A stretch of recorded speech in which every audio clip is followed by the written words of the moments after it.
farmer. So not only did he do that with Ford tractors and things like that, but he collected all of this wonderful stuff that really depicted the mechanization of agriculture. We are here with the curator of the Ford Museum.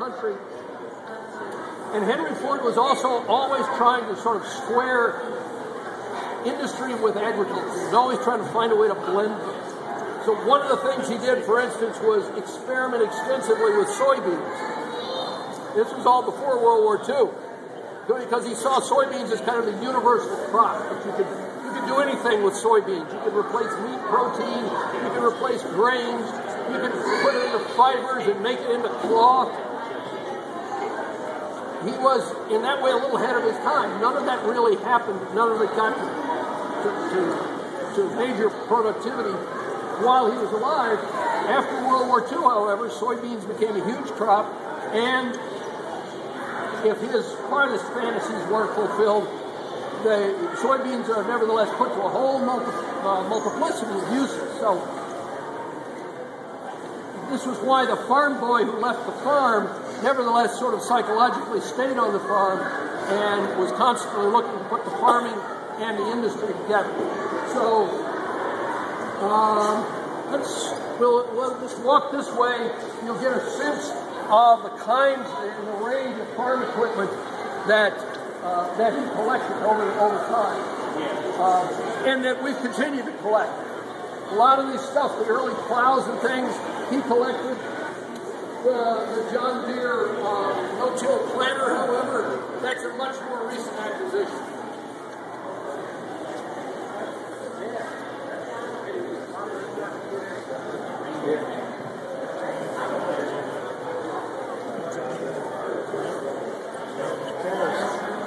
Corn plant.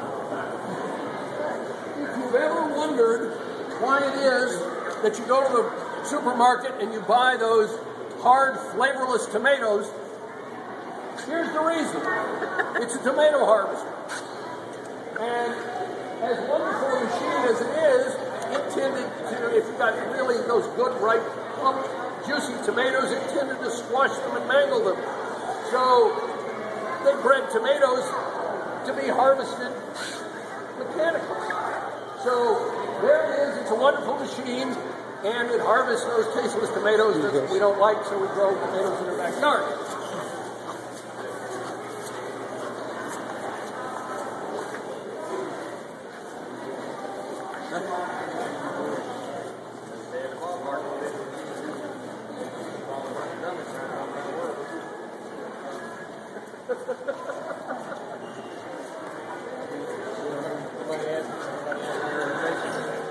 Henry Ford loved steam engines, loved steam power, and the very first vehicle that he ever saw move on a road under its own power was a steam traction engine. He was 13 years old at the time. 1876 it was. It was a smaller engine than this, but it was. These things would move around the farms. They could power threshers, they could power sawmills, corn shellers, and they could move under their own power. Once he got to be a rich man, he collected scads of these things, large and small, and this is one of the larger ones, but always for Ford it symbolized that first engine that he saw moving along the road. It stuck with him for the rest of his life. And it was one of those major events, and if we're lucky as kids, we have something that we see and we glom onto, and we say, boy, that's really cool, I want to do that or be part of that. And for Henry Ford, it was that traction engine moving down the road. How fast was one of these moved down the road? 5 or 6 miles an hour. I mean, they were slow. Yeah. Good walk. Yeah, it's about it. It's about it, yeah. I've seen those things move. Have you really? Yeah. It just creeps along. Like we're going right now. Yep. Not all we do. No faster really than if it were horse-drawn. Right. Yeah.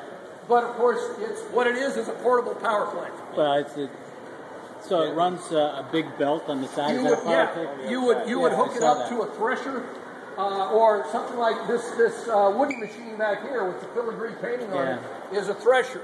You would hook that up, and you put your grain in there, and it would do the threshing. And somebody would take one of those machines and would go around from farm to farm doing that work. Later on, we collected more recent equipment like early combines here that would do all of that. The harvesting of the grain and the threshing of it, do it all in one piece. And of course now these combines, my God, these things are just enormous. It dwarfs ones like that. Early corn picker here.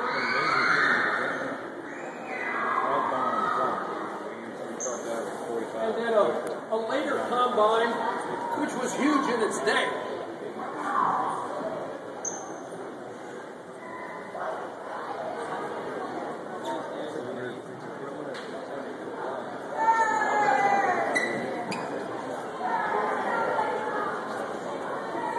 First car run on Lee.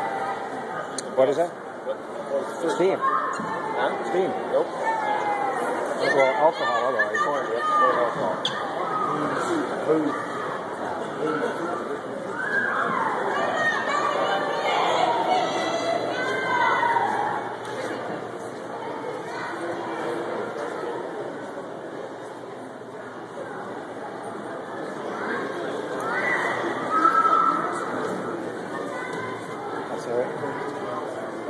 Behind me here is a big aluminum igloo.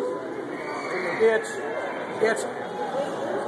called a Dymaxion house. It was designed by Buckminster Fuller, who is best known for the geodesic dome. This was Fuller's scheme for mass-produced industrialized housing. He had come up with this idea actually before World War II, and it was far enough ahead of its time that the technology to produce it really wasn't there. After the war, the aviation companies had become so adept at fabricating aluminum that it became technologically feasible to do something like this. So he hooked up with Beach Aviation in Wichita to build this Dymaxion house. And it's go inside. Structurally, it's sort of like an umbrella. There's a central mass, and there are ribs that come out from it, and the house actually hangs from those ribs. And the only foundational support is right in that central mass. Then everything else hangs from it. You can see up top there's a big ventilator, which was designed to move with the wind, and there are air passages. In theory, at least, it's supposed to be self-ventilating. Fuller was a tinkerer. He was always messy, and he didn't get the house to where he wanted it to be. His financial backers wanted to produce the house and sell it. Fuller was never happy with that, with the state it was in, and ultimately they agreed to disagree. They ended up with one complete house being built and installed outside of Wichita. There was a family that bought it, a fairly wealthy family that bought it, put it out on their property, kind of attached it to another house. And then there were parts of a second house that were never assembled. The family that owned it, when the parents passed away and the family decided to sell it, we bought the house, disassembled it, brought it here, re-erected it. And so it is the only Dymaxion house actually standing.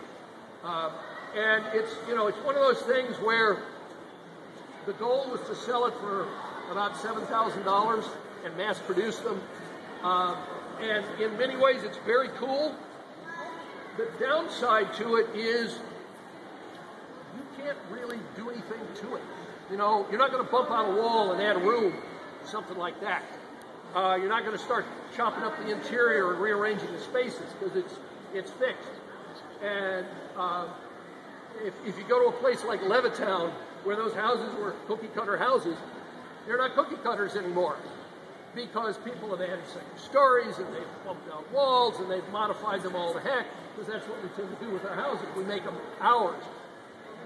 downside to that house, it was always Buckminster Fullers. But he had a view